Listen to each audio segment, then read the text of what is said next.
Good morning, students. Here is J.K. Lakhwani, your science teacher at Scholars Public School, Javra. And today we are going to start class 9th, chapter number 8, that is motion. ये जो chapter है अपना physics part से पहला chapter है, तो चलिए start करते हैं। सबसे पहले अपन समझते हैं कि कोई भी अगर ऑब्जेक्ट होता है वो कौन कौन से स्टेट में हो सकता है।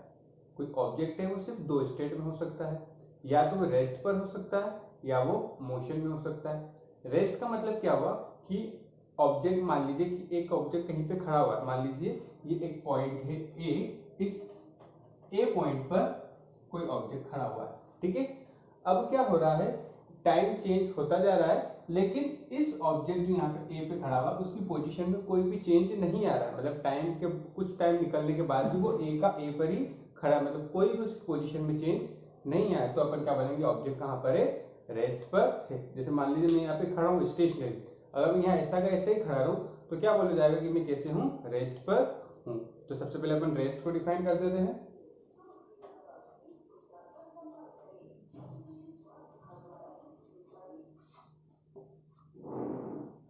ठीक है, देखते हैं अपन रेस्ट क्या होता है। If the position of an object does not change with respect to a given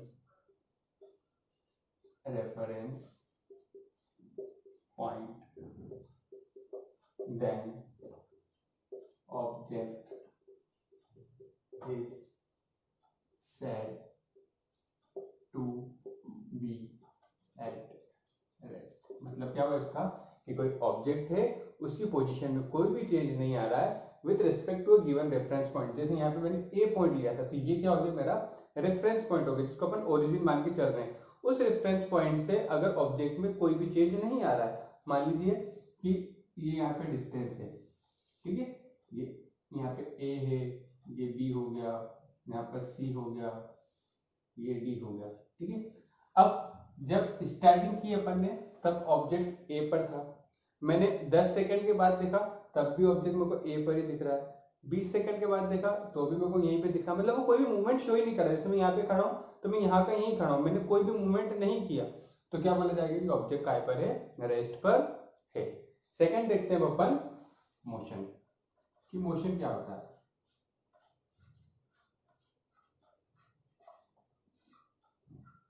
ठीक है, if the position of an object changes with respect to a given reference point, then object is said to be in motion। ठीक है, इसका मतलब क्या हुआ, ये भी अपन समझते हैं। जैसे यूं देखिए अपन कि कोई ऑब्जेक्ट है जो कहां पर खड़ा हुआ है, यहाँ ए पॉइंट पर खड़ा हुआ है, ठीक है, ये अपन ने एक रेफरेंस पॉइंट मान लिया। कुछ टाइम के बाद ऑब्जेक्ट क्या करता है, इस बी पॉइंट पर आ जाता है चल के, ठीक है। फिर कुछ टाइम के बाद ऑब्जेक्ट कहां पर आ जाता है, सी पॉइंट पे आ जाता है। मतलब क्या है, कंटिन्यूअसली उसकी पोजीशन चेंज हो रही है। जैसे मान लीजिए मैं अभी यहाँ खड़ा हूँ, मैं चल के ये अपनी मेरी पोजीशन चेंज कर दी, तो मतलब मैं क्या था, मैं मोशन में था। तो इसी को अपन बोलते हैं मोशन। तो अपन ने देख लिया रेस्ट क्या होता है और मोशन क्या होता है। अब अपन नेक्स्ट देखेंगे कुछ फिजिकल क्वांटिटीज के बारे में। सबसे पहले अपन देखते हैं कि फिजिकल क्वांटिटी होता क्या है। ठीक है, पहले फिजिकल क्वांटिटी अपन समझते क्या होता है। फिजिकल क्वांटिटी क्या होता है, इसका मतलब पहले अपन नहीं समझते। ठीक है, फिजिकल क्वांटिटी का मतलब ये हुआ किसी भी ऑब्जेक्ट की वो प्रॉपर्टी जिसको अपन मेजर कर सकते हैं। ठीक है, कोई भी ऑब्जेक्ट है उसकी वो प्रॉपर्टी जिसको अपन मेजर कर सकते हैं उसे अपन क्या बोलते हैं, फिजिकल क्वांटिटी। जैसे मान लीजिए मैं ऑब्जेक्ट हूँ, ठीक है, तो मेरी हाइट को अपन मेजर कर सकते हैं, तो वो क्या हो गई, एक फिजिकल क्वांटिटी हो गई, ठीक है। ऐसे अपन बात करें कोई डिस्टेंस है, उस डिस्टेंस को मान लीजिए ए, ये बी, ये ए पॉइंट है, ये बी पॉइंट है, इन दोनों के बीच में कुछ ना कुछ डिस्टेंस होगा, कुछ ना कुछ इसकी लेंथ है, इसको अपन मेजर कर सकते हैं, तो ये भी क्या है, एक तरीके की एक फिजिकल क्वांटिटी के अंदर ही आता है, ठीक है। टाइम होता है, टाइम को अपन मेजर कर सकते हैं कि 10 सेकेंड, 20 सेकेंड, 1 घंटा, ठीक है, इस सब को अपन मेजर कर सकते हैं, तो वो भी क्या हो गई, अपनी फिजिकल क्वांटिटी हो गई। स्पीड की बात करें, स्पीड मेजर कर सकते हैं अपन, जैसे 20 kilometre per hour, 40 kilometre per hour, तो वो भी अपनी क्या हो गई, फिजिकल क्वांटिटी हो गई। मतलब हर वो क्वांटिटी जिसको अपन मेजर कर सकते हैं उसको अपन क्या बोलते हैं, फिजिकल क्वांटिटी, ठीक है। तो इसे अपन डिफाइन कर देते हैं, it is defined as the physical property of an object that can be measured, ठीक है। हर वो फिजिकल प्रॉपर्टी जिसको अपन मेजर कर सकते हैं उसे अपन क्या बोलते हैं, फिजिकल क्वांटिटी। एग्जाम्पल जैसे बोल दिया मैंने, डिस्टेंस को अपन मेजर कर सकते हैं, स्पीड को मेजर कर सकते हैं, टाइम को मेजर कर सकते हैं, वेलोसिटी को मेजर कर सकते हैं, ये सब ऐसी क्वांटिटी जिनको अपन मेजर कर सकते हैं, तो वो सब क्या है, अपनी फिजिकल क्वांटिटी। और इस चैप्टर में अपन इन सब जितने भी फिजिकल क्वांटिटी मैंने बताई इन सब के बारे में ही अपन पढ़ेंगे। लेकिन जितनी भी फिजिकल क्वांटिटी होती है वो मेनली सिर्फ दो क्वांटिटी के अंदर ही कैटेगराइज होती है। अब वो कौन सी होती है वो अपन देख लेते हैं। तो ये जो फिजिकल क्वांटिटी अपने पास दो टाइप्स की है। पहली आती है अपने पास स्केलर क्वांटिटी। देखते हैं स्केलर क्वांटिटी क्या होती है, ठीक है। द फिजिकल क्वांटिटी या the physical quantities having magnitude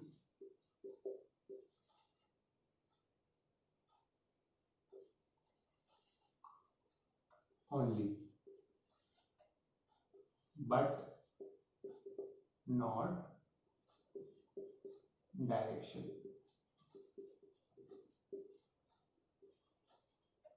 are called scalar quantities, ठीक है। मतलब क्या हुआ इसका कि हर वो क्वांटिटी जिसके पास सिर्फ मैग्नीट्यूड होता है उसको अपन क्या बोलते हैं, स्केलर क्वांटिटी कहते हैं। जैसे अपन एग्जांपल के लिए समझें, मैंने बोला डिस्टेंस की बताया मैंने कि 5 किलोमीटर डिस्टेंस है, ठीक है। तो यहाँ पे जो 5 किलोमीटर है ना, इसको अपन बोलते हैं मैग्नीट्यूड, ठीक है। ऐसे मैंने और बोला 5 फीट हाइट है कितनी, 5 फीट, ये जो 5 फीट है ये क्या है, मैग्नीट्यूड है।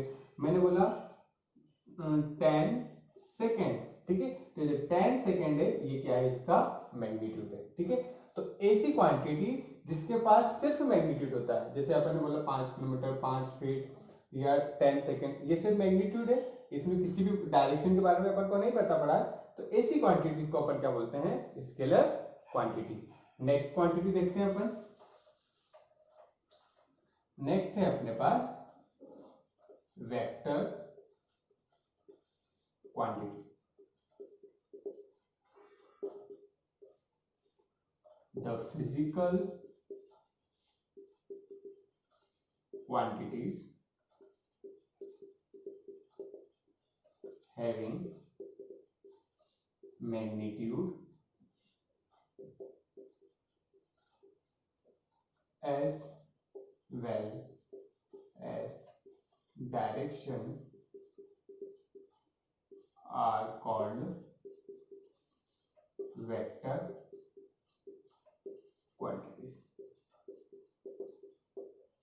ठीक है।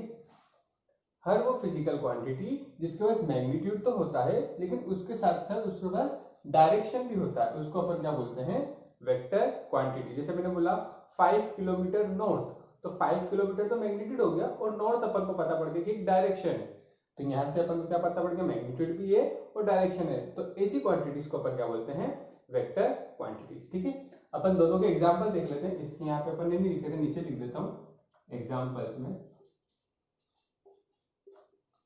ठीक है, एग्जांपल पहले किसके लिखते हैं अपन, स्केलर क्वांटिटीज के, स्केलर क्वांटिटीज, डिस्टेंस, ठीक है, टाइम, स्पीड, ठीक है, ये जितने भी क्वांटिटी है, जैसे डिस्टेंस हो गया, टाइम हो गया, स्पीड हो गया, ये सब कैसी क्वांटिटी अपने पास, स्केलर क्वांटिटीज होती है।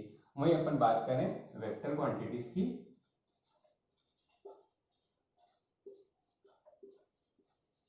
तो इसमें क्या आती है अपने पास, डिस्प्लेसमेंट,